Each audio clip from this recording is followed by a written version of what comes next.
Hey, what's going on, y'all? It's your boy 3 Stacks in this thing, representing my team, Team King of Games. And we're going over some euphoric deck profiles, some OG classics. We're going over Blue Eyes, Red Eyes, and Dark Magician. Just, you know, some of the best monsters in the game of Yu-Gi-Oh! In spite of what anybody would say, Red Eyes is too strong, Blue Eyes is too strong, and Dark Magician is invincible. And that is how a lot of people feel in their heart because they watched the show as a little kid. So a lot of people can relate to that feeling. And it's not saying that these decks are tier 1. It's just saying that they are really, really great decks. And I'm also happy that Konami has acknowledged these decks and given them the support that they have so that they can be semi-competitive. No, they're not going to be the best deck in the world. No, we're not saying that they can beat Spirals. But what I am saying is they're great decks. And they can definitely steal wins from you if piloted by the right player. So something else that this is a deck request. People asked for an update on my Chaos Max because I guess it had been too long since I did it. So this is also covering 2 birds with 1 stone. 3 birds actually, because a lot of people have been asking for deck profiles with no hand traps. As you see, I own 3 Ash, 3 Ogre, 3 Droll. Maxi, of course, everybody owns it. 3 evenly matched, 3 Gamma, and Hyperdriver, the Cypher and Driver. All the hand traps that are naturally played and that can be played, minus the Winter Cherries, because I'm not really main decking those.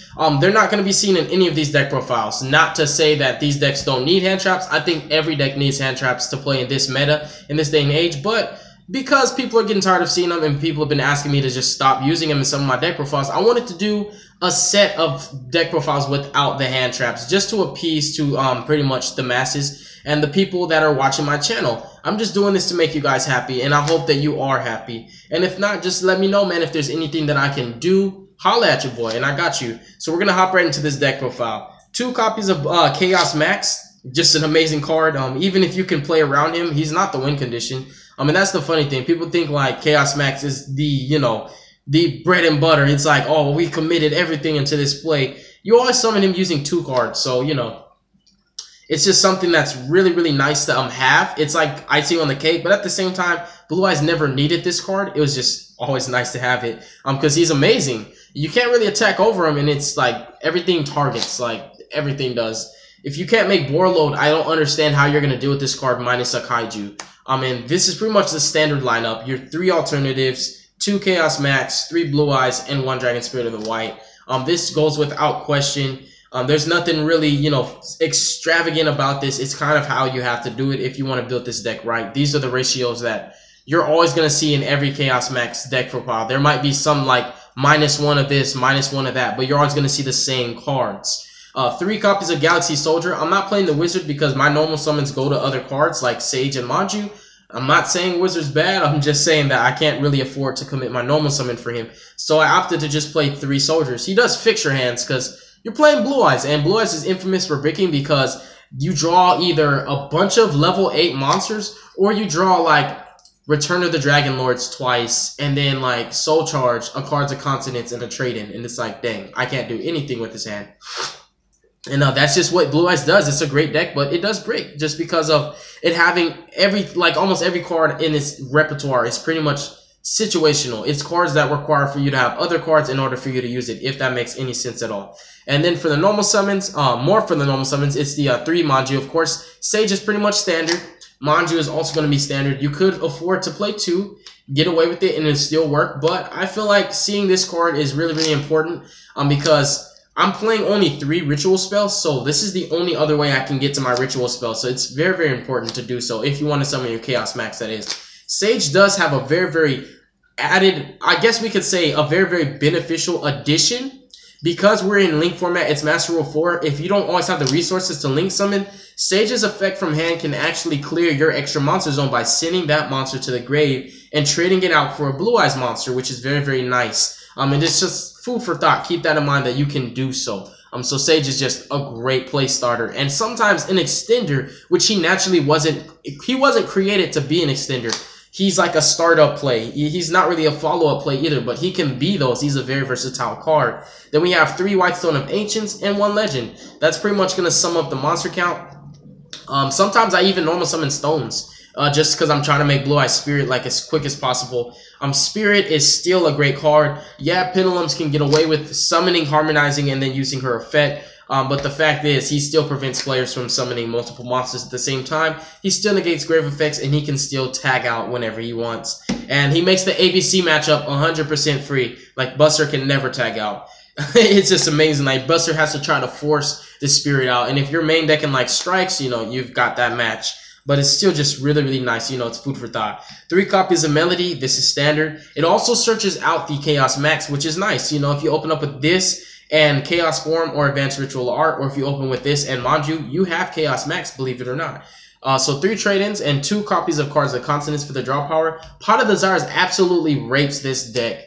Every time I resolve Desires, it's like either banished too many of my targets or banished a target for like my stone, or it just banished a card that I really, really needed. Like, it doesn't work that well in Blue Eyes, because even though Blue Eyes can brick, when they don't brick, they really do go off, and they decked in like crazy. Like, it's a deck that can get through more than half of its deck in one turn, and then during the end phase, it brings out more cards. So Pot of Desires has been so horrible for me because I've been banishing stones. I've been banishing, you know, actual Blue Eyes. I've been banishing my last alternative that I really needed because I already searched one out, and I'm probably going to need another one. It's just stuff like that. Like, it's just little things that might not seem vital, but you'll realize mid to late game that, dang, this Desires really screwed me over for the 2 cards that are, you know, nice at the moment, but it just has a huge drawback. So I'm not playing Desires, and I'm not saying don't play Desires. You can play it if you want. It's your deck anyways. I can't tell you how to play your Blue Eyes. It's your deck. 3 copies of Return of the Dragon Lords. 3 Dragon Shrine. I'm a huge fanatic for this card. I don't care how much controversy that comes my way.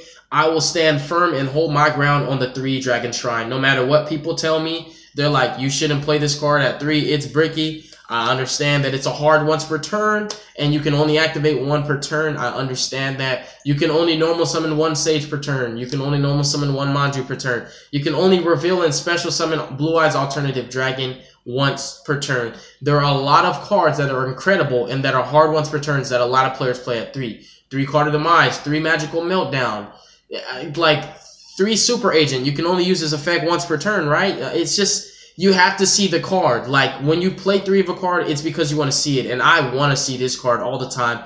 I think it's great. It makes your good hands amazing. It makes your bad hands playable. And when you get hand traps, it's your follow-up. It's a really, really great card because it can send 2 monsters is what makes it incredible. And it also makes my Soul Charge plays just crazy. 2 Silver Scry, the Soul Charge, of course. And then we have 2 Chaos Form and 1 ARA. The reason why I'm playing 1 ARA is because you never really actually get the chance to resolve the second one. Blue Eyes decked in too much. You can get out all 3 of your Blue Eyes White Dragons from your deck in your first turn and not even be able to resolve this card. So there are times when it's dead, believe it or not, even at 1. So I opt to like playing the second copy of this over this because I really wanted to do just 1 of each. Even though you really need to see the ritual spell, they were like bricks to me. So I didn't want to play 2 and 2. So what I was like, you know what? We're going to play 2 of 1 and 1 of the other. And that's how we're going to do it. And I'm not going to regret the decision. So I was like, all right, we're going to do Chaos Form because in mid to late game, it actually is a better card versus Advanced Ritual Art. If you don't have Blue Eyes in your deck, you can't actually resolve this card, which is kind of sucky. So I was like, Chaos Form, because you could just banish the Blue Eyes, and it's just, either way, you're summoning Chaos Max at the cost of 2 cards. So those are my reasonings and thoughts behind the 2-1 ratio. That's like the only thing that's not standard, I guess. And the spicy text that I were playing, you know, the Kid Model Dragon, the Red Eyes Darkness Metal Dragon, and the Deep Eyes White, I still want to play them. I just didn't showcase them for the deck profile. And I have my reasons. You know, I feel like they would have got a lot of controversy, and I didn't want that. Not for this deck profile. We're trying to do some, you know, OG classics here. 1 Blue Eyes Twin Burst. Believe it or not, even though mirror matches never happened, this is a great card in the mirror match. Because we're all summoning 3K Vanilla Beatsticks, and it's nice to just banish 2 of them. He's an incredible card. Then we have 2 copies of Blue Eyes Spirit. And it's funny because he also deals with monsters that you naturally can't like target or destroy or something like that. And he's just like, banish, get out of here. So he's like an out to problems that most Blue Eyes decks can't really out if they don't play it. 2 Spirit is standard. And also the 2 Azure Eyes, I feel like it comes up a lot more when you're playing the 1, you'll realize it comes up a lot more to play the second one. So I just think 2 and 2 is just perfect. Then you have Crystal Wing, Michael, and Ancient Fairy. I don't have space. I can cut other cards and I can play more targets for Spirit like Spark and Blue Eyes Moonlit, Black Rose, whatever his name is. They're great cards. I'm not saying don't play them, but it's just like a space issue. If I wasn't playing Galaxy Soldier, I could play both of those cards. Then we have Felgrand and Hole Parvenger for the standard rank 8s that if I'm opening up with the rank 8 play, these are the ones I want to go for. And then these are more or less for your push. Something cool to keep in mind, I don't play Link monsters in my extra deck, but if you play Proxy Dragons and Decodes and stuff like that, when you use Galaxy Eyes to take control of your opponent's monster, you can actually Link summon with that and this to make, a Link 2. And it's pretty cool that you can do that. Just keep that in mind, that you can technically just deal with the monster without ever attacking or destroying him, just by stealing him and linking. But aside from that, you can't really do the whole thing where you steal an XYZ and then put this on top of it anymore. Instead, you just go for the full package. So you go effect to steal, effect to pop, and then effect on summon, and then let's go ahead and attack twice and clear an entire field. So this package breaks boards going second. Like literally, it can break a monster board. It can break a board with 5 monsters. You steal one, you pop, and then you're like, all right, let's go for the push. And it's just crazy that you can out so many problems with just a simple, alternative in Return of the Dragon Lord. I just think that's amazing. That sums up the rank 8s. There are a lot of rank 8s you can play. Those are the ones that I chose to play. Then we have the Infinity package because you're playing Galaxy Soldier, and Pleiades is cool. And if I had the space, I probably would tech in Pleiades because sometimes he's more clutch. But you know what? Infinity does the job too. And that's going to sum up the deck profile. What's coming up next is going to be Dark Magician. And you guys are going to be surprised by some of the card choices and also the ratio on the deck. But I'm not going to spoil that. God bless you guys. Make good choices. Don't hurt your brain cells. And stay tuned because I'm up, man. I'm staying woke for this because I haven't uploaded in quite some time. And I really don't like that. It wasn't really like I was choosing not to. But because I have the time now, I want to go ahead and just pretty much grind. So you'll be hearing from me soon, and peace out.